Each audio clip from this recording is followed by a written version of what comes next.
بندی کر لینا تمام علماء کے نزدیک حرام ہے۔ یہ آخری مسئلہ بیان کر کے بیان ختم کرتا ہوں میں۔ حضرت مولانا طارق جمیل صاحب ہم ان کی خاک کے برابر بھی نہیں ہیں۔ ان سے اللہ نے جو ہدایت کا کام لیا اس کا 10واں حصہ بھی ہم نہیں کر سکے۔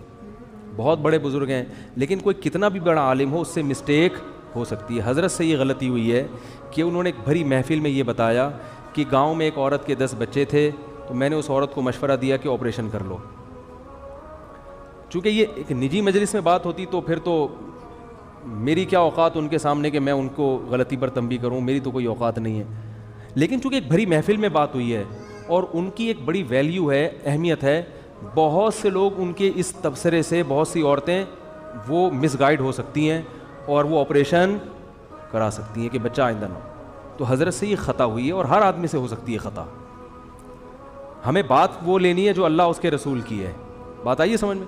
10 بچے بھی ہو جائیں، 20 بھی ہو جائیں، عورت آپریشن، حضرت نے جو یہ ان کو مشورہ دیا نا، اس گاؤں کی عورت کو یہ غلط مشورہ دیا۔ غلطی ہوتی ہے، مجھ سے بھی ہوتی ہے، میں بڑی بڑی مسٹیک کرتا ہوں اور ہم سے تو زیادہ ہوتی ہے، ان سے کم ہوتی ہے، لیکن یہ بہت بڑی مسٹیک ہوئی ہے حضرت سے، جو کہ ہر ایک سے ہو سکتی ہے، لیکن یہ غلط ہے، حرام ہے۔ 10 کیا 15 بچے بھی ہو جائیں، آپ حمل روکنے کے لیے آپریشن نہیں کر سکتے، نہ مرد نسبندی کر سکتا ہے۔ اس کی دلیل کیا ہے؟ دلیل اس کی یہ ہے کہ اللہ نے انسان کو اس کے جسم میں کانٹ چھانٹ کی اجازت نہیں دی ہے۔ خودکشی کیوں حرام ہے؟ آپ اپنے آپ کو مار نہیں سکتے۔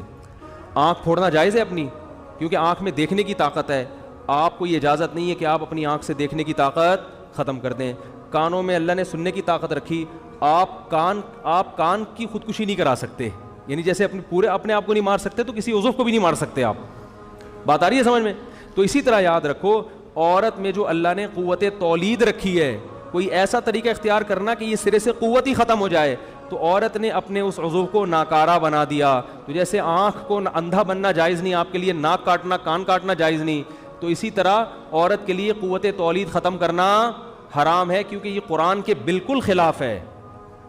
قرآن میں آتا ہے کہ شیطان نے یہ کہا کہ میں ان کو حکم دوں گا فَلَا يُغَيِّرُنَّ خَلْقَ اللَّهِ، اللہ یہ اتنے باغی ہو جائیں گے کہ تیری بنائی ہوئی تخلیق کو تبدیل کرنے شروع کر دیں گے۔ یہ یعنی تو نے جو جس ڈیزائن میں پیدا کیا ہوگا نا، اس تخلیق کو کیا کر دیں گے یہ۔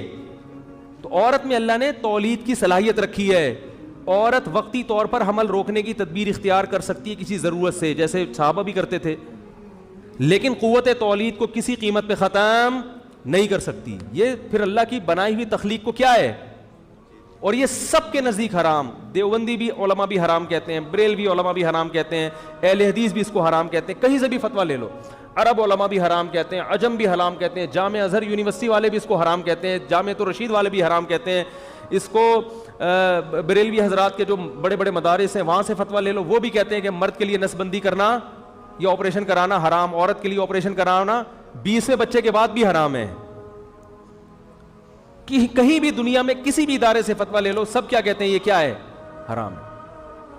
تو مجھے اس لیے وضاحت سے کری کہ حضرت کے جو فتویٰ ہے نا، اس کا حضرت کی جو ایک تبصرہ تھا، ہر ایک سے خطا ہوتی ہے، تو اس کا لوگ غلط فائدہ، یعنی غلط یوز نہ ہو جائے اس کا، کیونکہ ہماری ذمہ داری ہے کہ فوراً ہم اس کو تنبیہ کرتے ہیں بھائی یہ حضرت سے مسٹیک ہوئی ہے۔ سمجھ میں آ رہی ہے بات کہ نہیں آ رہی ہے؟ آگے ایک اور بات یہ بتا رہا ہوں میں کہ کسی بھی نیت سے جو آپریشن کرنا ہے وہ کیا ہے،